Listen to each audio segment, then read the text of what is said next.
Today we are going to start the grammar portion and the first topic is notice. Notice का अगर आप dictionary meaning देखें तो notice का मतलब होता है, एक तो एज ए वर्ब अगर देखें तो ये होता है ध्यान देना, और दूसरा अगर हम नोटिस को देखते हैं तो इसका मतलब होता है पीस ऑफ इंफॉर्मेशन। तो यहाँ पर जो आपका नोटिस है that is for providing information. तो इसकी जो वर्ड लिमिट होती है वो 50 to 60 वर्ड्स होती है और 4 मार्क्स का ये सीबीएसई एग्जाम में आपके क्वेश्चन आता है। क्या होता है नोटिस में, जैसे कोई भी हमें इंफॉर्मेशन जब लोगों तक प्रोवाइड करनी होती है, पब्लिक में भेजनी होती है, तो उसके लिए नोटिस लिखा जाता है। तो इसको हम हमेशा प्रेजेंट और फ्यूचर टेंस में लिखते हैं, जैसे ये या तो आज हो रहा है या इन फ्यूचर होगा, तो उसके लिए हम नोटिस यूज़ करते हैं। तो इसका फॉर्मेट क्या होता है, ध्यान से देखिएगा। सबसे पहले तो जो अथॉरिटी इशू करती है नोटिस, जैसे मान लो स्कूल इशू करेगा तो यहाँ पर नेम ऑफ द स्कूल आ जाएगा, जो भी स्कूल है उसका नाम यहाँ पर आप मेंशन कर देंगे। मान लो कोई सोसाइटी इसको इशू कर रही है तो यहाँ नेम ऑफ द सोसाइटी आ जाएगा। Name of the society word ना लिखकर आपको उस सोसाइटी का नाम मेंशन करना होगा यहाँ पर। उसके बाद 1 लाइन का आपने गैप देना है, फिर वर्ड नोटिस आप मेंशन करेंगे, फिर 1 लाइन गैप होगा, और उसके बाद जिस बारे में आपका नोटिस है वो उसका हेडिंग या टाइटल आप डालेंगे। जिस लाइन पर आपने नोटिस वर्ड लिखा है, ध्यान दीजिएगा, उसी लाइन के ऊपर आप डेट मेंशन करेंगे। आज की डेट मतलब जिस डेट को आप नोटिस इशू करेंगे वो डेट यहाँ पर मेंशन होगी। अब नोटिस में क्या होता है, जैसे मैंने आपको बताया प्रेजेंट और फ्यूचर टेंस यूज होती है, जैसे we are going to organize या वी विल ऑर्गेनाइज।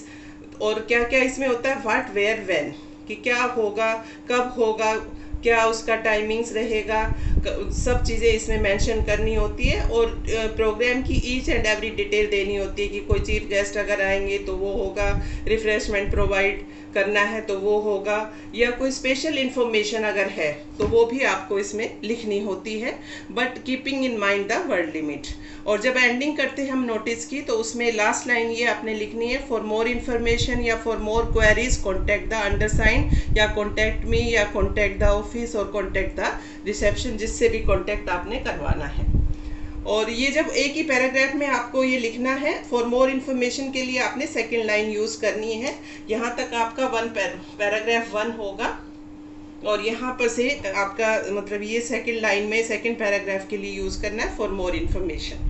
उसके बाद थोड़ा सा गैप देंगे, आप अपना पूरा नाम लिखेंगे यहाँ पर, जो भी आपके क्वेश्चन पेपर में गिवन है आपके लिए नेम, और आपका डेजिग्नेशन, जैसे आप हेड बॉय हैं, चेयरमैन हैं, डायरेक्टर हैं, वट एवर यू आर, तो वो डेजिग्नेशन आपने मेंशन करना है और उसको ब्रैकेट में आपने एनक्लोज करना है।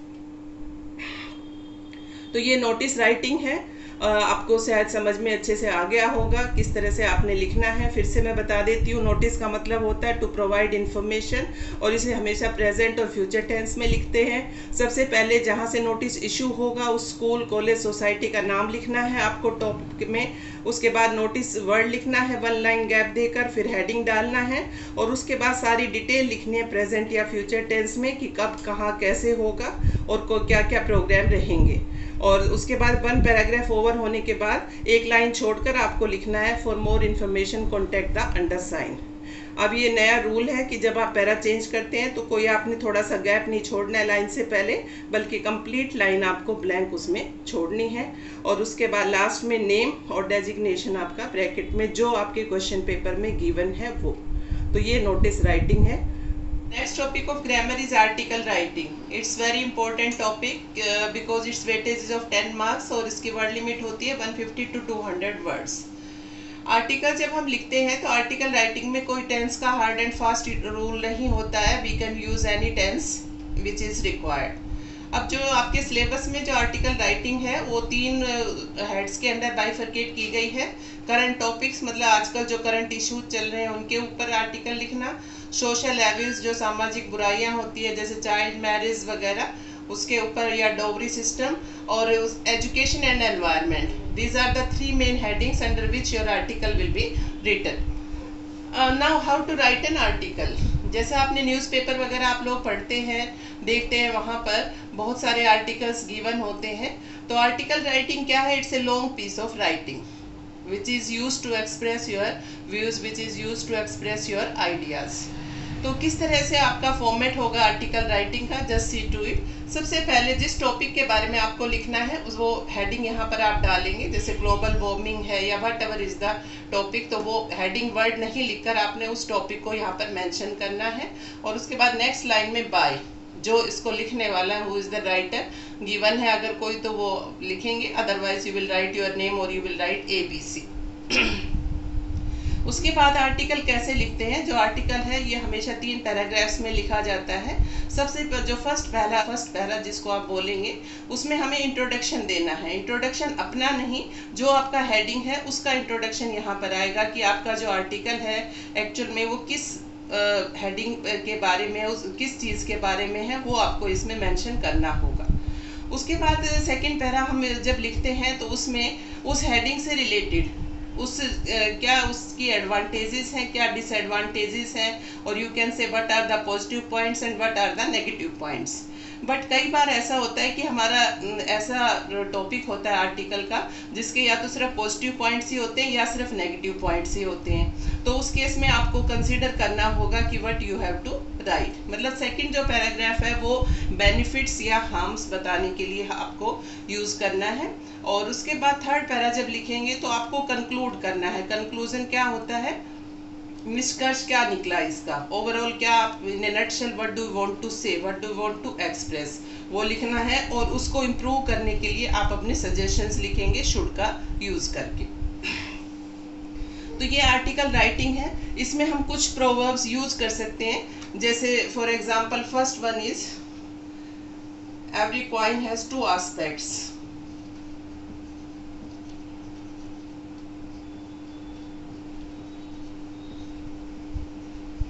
हर चीज़ के 2 पहलू होते हैं। इसको हम कब यूज़ करेंगे, जब हम किसी भी टॉपिक की पॉजिटिव और नेगेटिव पॉइंट्स दोनों लिख रहे हैं। या ये भी यूज़ कर सकते हैं an excess of everything is bad.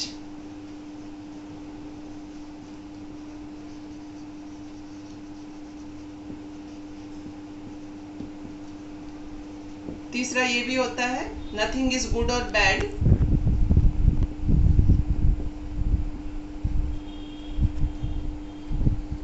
but our thinking makes it so।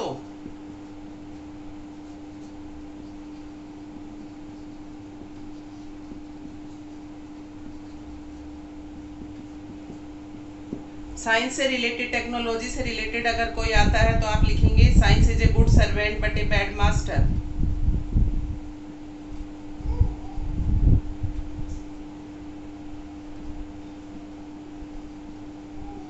तो इस तरह से आप इसमें प्रोवर्ब्स का यूज़ करेंगे अपनी राइटिंग को ज़्यादा एक्सप्रेसिव बनाने के लिए। और बेटर बिगनिंग के लिए आप इसमें कोटेशंस का भी यूज़ कर सकते हैं, मुहावरे यूज़ कर सकते हैं। और अगर आपको वो इंग्लिश में लिखने नहीं आते हैं तो you can use the Hinglish language. Do you know what is Hinglish language, जो लैंग्वेज आप मैसेजेस में यूज़ करते हैं, जैसे था को THA था लिखा, तो लाइकवाइज आप इसमें यूज़ कर सकते हैं। कोई भी रिलेटेड पैराग्राफ है, दोहा है, प्रोवर्ब है, मुहावरे हैं, तो उनका यूज़ करके अपने आर्टिकल को आप और ज़्यादा इम्प्रेसिव और ज़्यादा एक्सप्रेसिव बना सकते हैं। तो ये आर्टिकल राइटिंग है। 10 मार्क्स का आपके क्वेश्चन पेपर में ये आता है। वर्ड लिमिट भी इसकी बहुत होती है। आप अपना जो भी आपकी राइटिंग की हैबिट है उसको पूरा करने के लिए this is the best topic. तो इस तरह से लिखना है। फॉर्मेट में इसके ज़्यादा कुछ नहीं है। हेडिंग आपको डालना है, बाय लिखना है, और उसके बाद 3 पैराग्राफ्स में आपने इसको डिवाइड कर देना है। फर्स्ट पैरा में इंट्रोडक्शन अपना नहीं टॉपिक का देना है। सेकंड पैरा में उसके जो भी प्रोस कॉन्स हैं, पॉजिटिव नेगेटिव पॉइंट्स है वो बताएंगे। थर्ड पैरा में कंक्लूड करके सजेशंस देने हैं आपको अपने।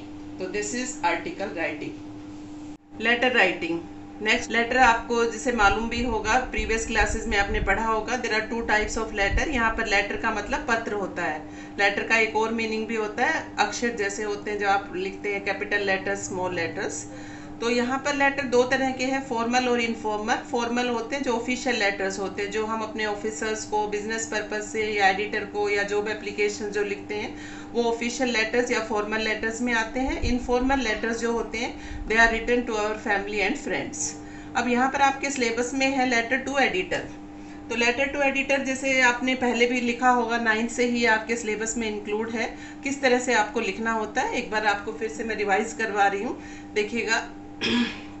सबसे पहले यहाँ पर आपको अपना एड्रेस मेंशन करना है इन 1 और 2 लाइंस। शॉर्ट में आपको लिखना है, पूरी कोई कहानियाँ नहीं डालनी है कि pole number this and whatever. Simply आप हाउस नंबर डालेंगे और जगह का नाम डालेंगे, दैट्स इट। उसके बाद 1 लाइन आपने गैप छोड़ना है और फिर डेट मेंशन करनी है। डेट वर्ड नहीं लिखना है, ध्यान रखिएगा। जैसे यहाँ पर और डेट लिखेंगे कैसे, जैसे मान लो आज की ही हमने डालनी है डेट, तो अक्टूबर 5, 2020। लाइकवाइज यू विल राइट, इस तरह से कोई डेट ना डाले। अगर ऐसे आप लिखेंगे तो इट विल बी क्रॉस्ड। तो उसके बाद डेट आप मेंशन कर देंगे, फिर 1 लाइन गैप डालेंगे, फिर आपने ऑफिशियल एड्रेस लिखना है। यहाँ पर ऑफिशियल एड्रेस में कैसे लिखना है, सबसे पहले ऑफिशियल एड्रेस में पहली लाइन में आप लिखेंगे द एडिटर। एडिटर का ई आपने कैपिटल करना है। उसके बाद सेकेंड लाइन में होगा name of the newspaper. Official address 3 लाइनों में आपने मेंशन करना है। सबसे पहले एडिटर का लेटर तो हम लिखेंगे द एडिटर। उसके बाद सेकंड लाइन में नेम ऑफ द न्यूज़पेपर, जिस पे अखबार का वो एडिटर है। एडिटर क्या होता है, editor is the person who edits your letter. जो आपके लेटर को ओके करके पब्लिश होने के लिए भेजता है वो एडिटर होता है। तो नेम ऑफ द न्यूज़पेपर लिखेंगे और उसके बाद उसका एड्रेस क्या है एडिटर का ऑफिस का, वो यहाँ पर आप शॉर्ट में मेंशन करेंगे। 3 लाइन से ज़्यादा ऑक्यूपाई नहीं करनी है। When this official address will be over, आप 1 लाइन का गैप डालेंगे यहाँ पर और फिर आप वर्ड लिखेंगे सब्जेक्ट। सब्जेक्ट में जिसके बारे में आपका लेटर रिगार्डिंग, जैसे फ्रीक्वेंट ब्रेकडाउन ऑफ इलेक्ट्रिसिटी है, पुअर वाटर सप्लाई है, या what ever is the subject, वो आपको यहाँ पर रिगार्डिंग के बाद मेंशन करना होगा। सब्जेक्ट आपका शॉर्ट होना चाहिए और हाईलाइटेड आपको इसको लिखना है, या तो इसको अंडरलाइन कर दें या आप इसे कैपिटल लेटर्स में लिखिएगा। फिर उसके बाद आपने कोई लाइन नहीं छोड़नी है, सर या मैडम लिखेंगे आप। और 3 पैराग्राफ्स में ही आपको लेटर डिवाइड करना है। फर्स्ट पैरा में क्या लिखते हैं एडिटर के लेटर में आप सबको मालूम है, I want to draw the kind attention of the concern department. यहाँ पर वर्ड लिखना है। कोई भी बच्चा ध्यान दीजिएगा इस लाइन पर, ये ना लिखे कि I want to draw the kind attention of the editor और I want to draw your kind attention. अगर ये लिखेंगे तो ये गलत होगा। आप इसको लिखेंगे I want to draw the kind attention of the concern department through the columns of your highly esteemed newspaper about my problem. जो भी आपकी प्रॉब्लम है यहाँ मैंशनड है, उसको आप यहाँ मैंशन कर देंगे। फिर से सुन लीजिएगा, फर्स्ट पैराग्राफ में कैसे लिखना है, I want to draw the kind attention of the concern authority और द कंसर्न डिपार्टमेंट अबाउट, जो भी आपकी प्रॉब्लम है वो मेंशन करके, through the columns of your highly esteemed या प्रेस्टिजियस न्यूज़पेपर। शुरू ऐसे भी कर सकते हैं, through the columns of your highly esteemed newspaper I want to draw या I beg to draw the kind attention of the concern department towards my problem, that is, this will be your first para.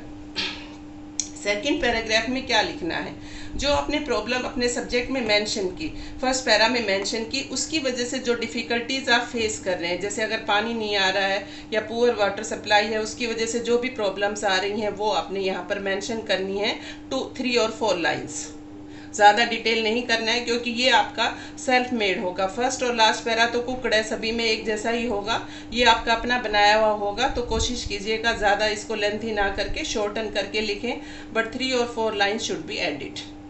और जब ये third paragraph में आप simply वही लिखेंगे कि please provide a suitable space to my letter और to my problem so that the concern department may take some action. और उसके बाद लिखेंगे थैंकिंग यू, फिर ये योवर्स फेथफुली यहाँ पर आएगा थैंकिंग यू के बाद, और अपना नेम और सिग्नेचर पहले लिख दें, नेम बाद में लिख दें, दैट हार्डली मैटर्स। तो इस तरह से ये लेटर टू एडिटर है। इसमें जब से इम्पोर्टेंट बात जो आपको नोटिस करनी है 12th क्लास के लिए वो ये कि एडिटर का जब भी आप लेटर लिखेंगे उसमें सजेशंस देने ज़रूरी हैं, और वो सजेशंस आपके सेल्फ सजेशंस होने चाहिए। तो either in the second para और in the third para starting you will write 2 suggestions at least, कि जो भी प्रॉब्लम है उसको इम्प्रूव करने के लिए आप क्या सजेस्ट करेंगे, they are to be mentioned. उसके अलग से नंबर होते हैं, और ये जो लेटर राइटिंग है ये 6 नंबर का आपका आता है। 6 मार्क्स होते हैं इसके लिए, इसकी कोई हार्डली वर्ड लिमिट नहीं होती है। तो नंबरों का आप ध्यान रखिएगा, और इसमें प्रेजेंट टेंस का ही हम ज़्यादा यूज़ करते हैं, पास्ट का यूज़ कम ही होता है यहाँ पर। तो this is letter to editor. उम्मीद है आपको ये तीनों टॉपिक्स क्लियर हो गए होंगे। तो ये फर्स्ट टर्म में आपका यही सिलेबस है ग्रामर का, इसको आपने अच्छे से समझ लेना है और अगर कोई भी दिक्कत हो तो आप मुझसे इसके बारे में डिस्कस कर सकते हैं। Thank you. हैव